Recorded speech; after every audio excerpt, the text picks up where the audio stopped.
Hi, I'm Nancy Patterson, a methods professor in social studies at BGSU. And the title of my presentation today is Six Tips for the Adults in Their Schools, High School Students Weigh In. So, as many of you know, I had the opportunity to talk to students a couple of years ago, and it was actually last spring during Parkland, or a couple springs ago. And so it was a very specific and unique context. And I talked to students in six schools, 26 different focus groups, and 127 students total. So they had so much to say. And immediately, when they learned we were talking about their rights, there were lots of dynamic conversations. So I was most interested, for the purposes of this presentation, in the very last question I asked all 26 focus groups. And that was, what advice do you have for the adults in your school?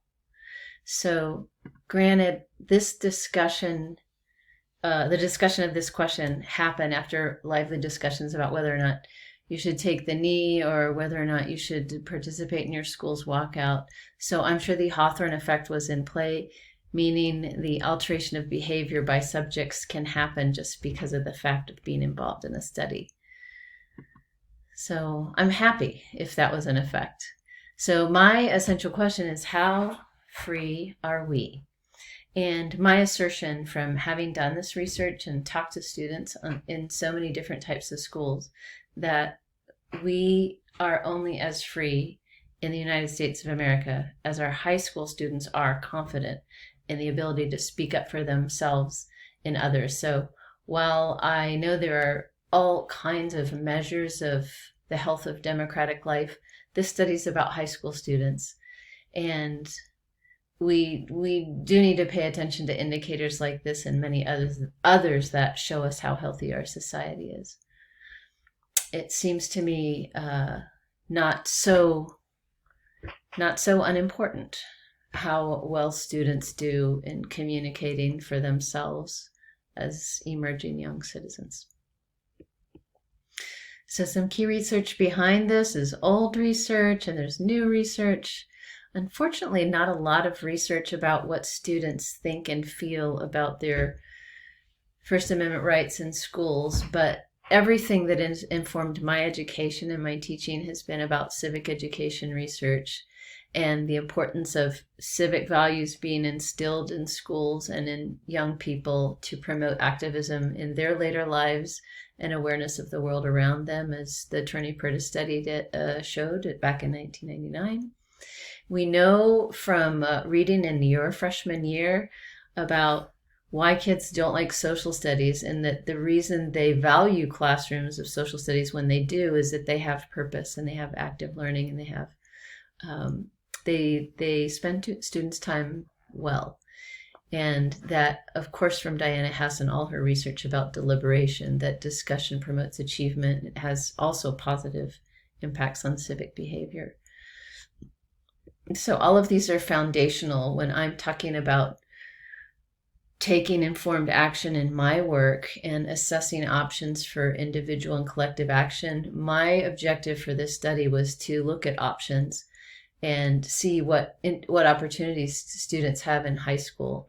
So I focused on this piece of the fabulous Dimension 4 standard of the C3 framework.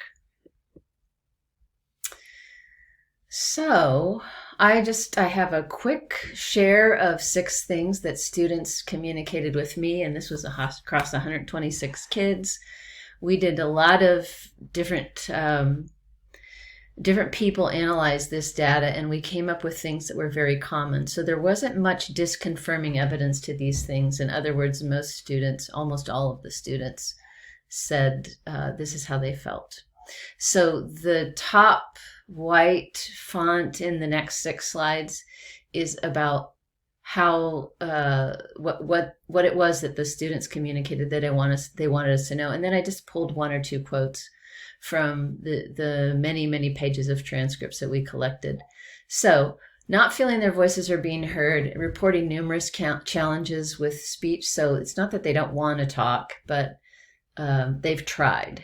And one student, R, states, I feel like in this past school year, since this certain teacher has gotten here and kind of told us that our opinion matters, what we say does matter to people, that we've started reaching out more. So creating an environment where their voices can be heard and encouraging, it seems like not a tough thing to do, and what the students are telling us would help. And C says, so I think it's time for the teachers to hear us out, and I think we should be the ones on stage talking and for them to hear us out. So I think a little bit of an enabling I was doing there after these dynamic conversations about rights and students even picking up and finding their voice right there in front of me. So very interesting.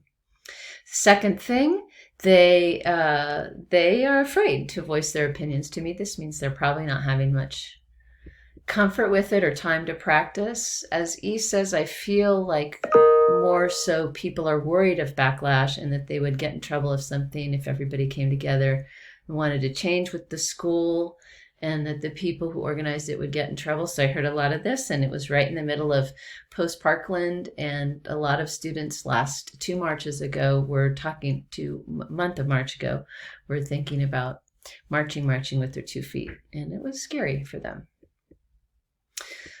So another thing, the third thing, they talked a lot about which teachers they could talk to and which they couldn't, and they really wished that all of their teachers were like so-and-so, the one that they thought was approachable. B said, there are teachers in this school that you can go to and talk about anything, but then there's some teachers where you're just like, okay, let me censor myself when I go talk to them. So they're careful, and they're watching around their shoulders for who's listening with some trepidation.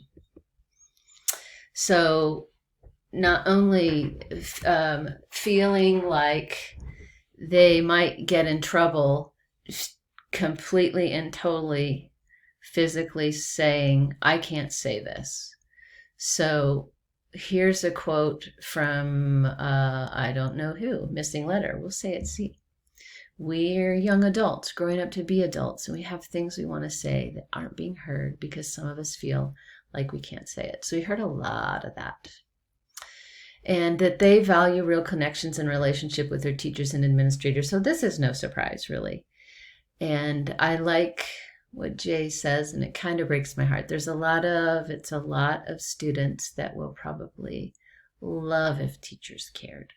So not that hard, and something very important to the high school kids I talk to. And finally, they want us to know that they want to learn about their rights. They communicated that they don't get to learn about their rights. Many of them in their government classes have heard about their rights and studied them, but not much else. And it seems to me a real deficit. L said, I feel that most of these rights aren't accessible to me. I feel that authority within the school looks down on me and thinks that I do not have these rights. So on went conversations like this, and very interesting to me and rather simple and clear to me that students in high schools simply need more voice. It doesn't seem to me like they're asking for too much. And anecdotally, I see many freshmen coming onto BGSU's campus year after year who are terrified of adults. Nothing I can say can convince them, until they get to know me really well, that it's okay to speak up for yourself and on behalf of other people. They should be learning in high school. With 5,000 hours in high school, I am strongly committed to the idea that they need more access to practice building up this skill of positive ways to interact with adults and to interact with authority. So my take-home message is that it's not that hard, and it's probably not that dangerous, and we should pick that fruit. Thank you.